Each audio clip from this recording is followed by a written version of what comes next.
আসসালামু আলাইকুম।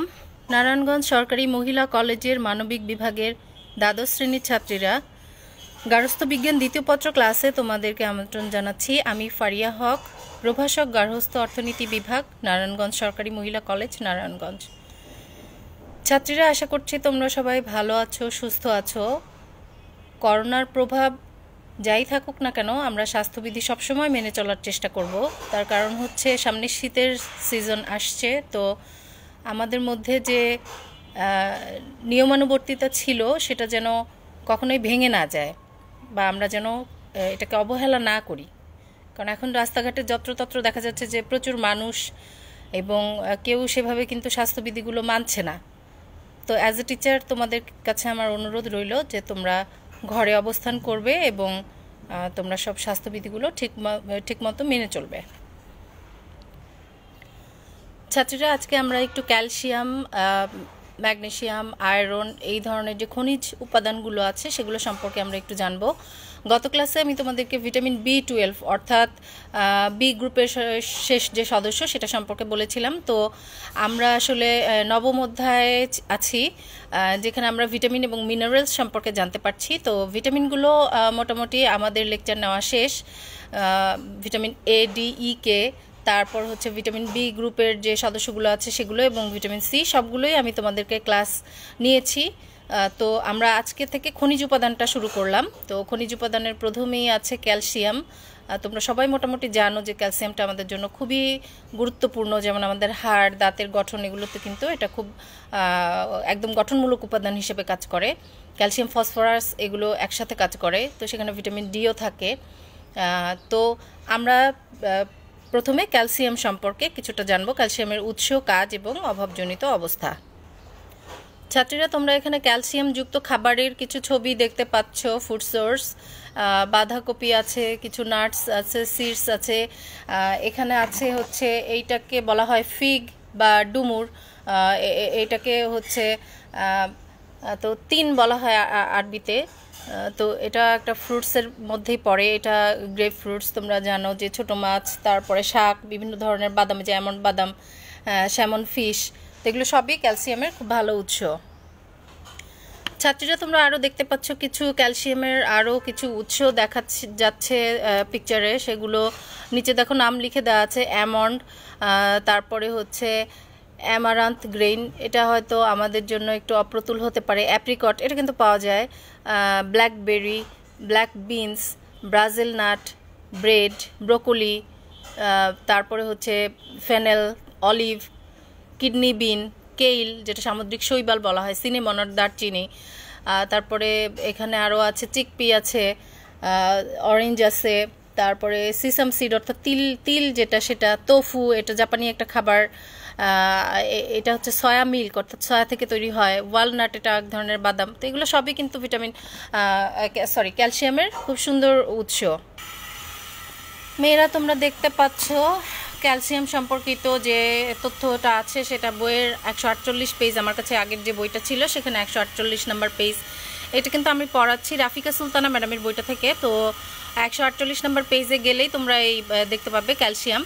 তো খনিজ উপাদানের মধ্যে দেহে ক্যালসিয়ামের পরিমাণই সবচেয়ে বেশি। একজন প্রাপ্তবয়স্ক দেহে মোট 1200 থেকে 1250 গ্রাম ক্যালসিয়াম থাকে, যা শতকরা 99% থাকে কিন্তু হাড় এবং দাঁতে। ফসফরাস এবং ম্যাগনেসিয়ামের সাথে সংযুক্ত থাকে, অর্থাৎ ক্যালসিয়াম কিন্তু এককভাবে থাকে না। এটা আমাদের যে হাড় এবং দাঁতের যে এনামেল, হাড়ের গঠন, এখানে কিন্তু ক্যালসিয়াম, ফসফরাস এবং ম্যাগনেসিয়াম একসাথে একটা জটিল যৌগ ধারণ করে থাকে। বাকি 1 ভাগ ক্যালসিয়াম থাকে নরম কোষ, কলা এবং প্লাজমাতে থাকে। খাদ্য উৎসের মধ্যে দেখো এখানে আছে দুধ এবং দুধ জাতীয় খাদ্য, যেমন দই, ছানা, পনির, মিষ্টি, ক্যালসিয়ামের এগুলো উৎকৃষ্ট উৎস। তাছাড়া আমরা ছোট মাছ, শুটকি মাছ, ডিম, ডাল, তিল, সয়াবিন, কলমি শাক, লাল শাক প্রভৃতি ধরনের শাকসবজি যেগুলো আছে। এছাড়া আমরা ছবিতেও আরও কিছু উৎস দেখেছি, তোমাদের নিশ্চয়ই তোমরা দেখেছো। তো এরপরে আমরা কাজে চলে যাই। হাড় এবং দাঁতের গঠন মজবুতকরণে ক্যালসিয়াম একটি অপরিহার্য উপাদান। অর্থাৎ আমরা যে হাড়ের গঠন, আমাদের যে শরীরের যে স্কেলিটন বা যে কঙ্কালটা আছে, যে হাড়, এই পুরোটাই কিন্তু একটা ক্যালসিয়াম, ম্যাগনেসিয়াম এবং ফসফরাসের জটিল যৌগ। ঠিক আছে? তো সেজন্য এখানে ক্যালসিয়াম অবশ্যই লাগবে। ক্যালসিয়াম ছাড়া কিন্তু হাড় এবং দাঁতের গঠন সঠিকভাবে হতে পারবে না।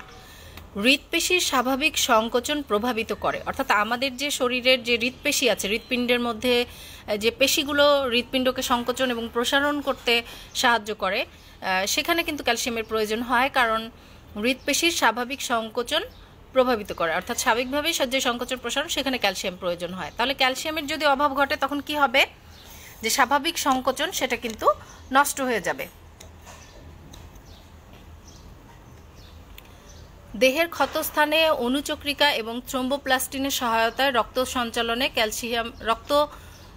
সঞ্চালনে ক্যালসিয়াম প্রভাবিত করে এবং অতিরিক্ত রক্তক্ষরণ বন্ধ করে। অর্থাৎ এখানে রক্ততঞ্চন কথাটা আসবে। ক্যালসিয়াম কিন্তু রক্ততঞ্চনেও খুব গুরুত্বপূর্ণ ভূমিকা পালন করে। আমরা জানি যে কোথাও কেটে গেলে তখন কি হয়, যে ভেতরের রক্তটা জমাট বেঁধে যায়, কিন্তু বাইরে আসার পরই বাতাসের সংস্পর্শে জমাট বেঁধে যায়, এটাকে বলা হয় রক্ততঞ্চন। হ্যাঁ, তো রক্ততঞ্চন প্রক্রিয়ায় ক্যালসিয়াম একটা গুরুত্বপূর্ণ ভূমিকা পালন করে থাকে। ক্যালসিয়ামের উপস্থিতিতেই কিন্তু এই রক্ততঞ্চনটা হয়ে থাকে।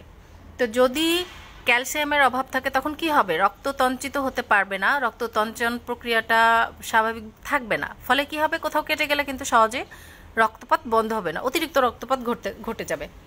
তো এই জন্য যে ক্ষতস্থানের যে অনুচক্রিকা, ভাঙা অনুচক্রিকা, থ্রোম্বোপ্লাস্টিন, এবং এটা ক্যালসিয়াম আয়নের সহায়তায় এটা হচ্ছে প্লাস্টিনটা তার পরবর্তী ধাপে যায় এবং ফিব্রিন জালক তৈরি করে, এগুলোতে সহায়তা করে। তো সেখানে ক্যালসিয়ামটা খুব প্রয়োজন। তারপরে কাজটা দেখো, স্নায়ুতন্ত্রের উদ্দীপনা নিয়ন্ত্রণ করে। আমরা জানি যে আমাদের স্নায়ুতন্ত্র বিভিন্ন কিছুর সাথে কিন্তু প্রতিক্রিয়া দেখাতে থাকে এবং সার্বক্ষণিক সে কিন্তু ব্যস্ত তার নিজস্ব যে কাজ সেটা নিয়ে। তো সেখানে ক্যালসিয়াম কিন্তু অনেক কিছু জলীয় আদান প্রদানে অংশ নেয়, রিসেপ্টর হিসেবে কাজ করে, এবং ক্যালসিয়াম আয়নটা না থাকলে সেখানে আমাদের স্নায়ুতন্ত্রের যে উদ্দীপনা এটা কিন্তু পরিবাহিত হতে পারবে না, ফলে কিন্তু আমরা স্নায়বিক সমস্যায় ভুগতে পারি। তো এটা হচ্ছে ক্যালসিয়ামের মোটামুটি মোটা দাগে যে কাজগুলো ছিল সেটা। আর এখানে আরও কিছু ছোটোখাটো কাজ আছে। তো আমরা ক্যালসিয়াম মোটামুটি সম্পর্কে, ক্যালসিয়ামের উৎস, কাজ এগুলো জানলাম। এখন আমরা এটার অভাবজনিত অবস্থায় চলে যাব। তার আগে আরেকটা পয়েন্ট ভুলে গিয়েছি, সেটা হচ্ছে যে মাতৃদুগ্ধ যেটা, অর্থাৎ স্তন থেকে দুগ্ধ ক্ষরণের জন্য কিন্তু ক্যালসিয়াম আবশ্যক। আর আমরা জানি যে দুধের প্রধান উপাদানই কিন্তু ক্যালসিয়াম। সো যে কোনো প্রাণীর যে স্তনের যে দুধ তৈরি হয়, মায়ের দুধ তৈরি হয়, যেটা নিউবর্ন বেবির জন্য খুবই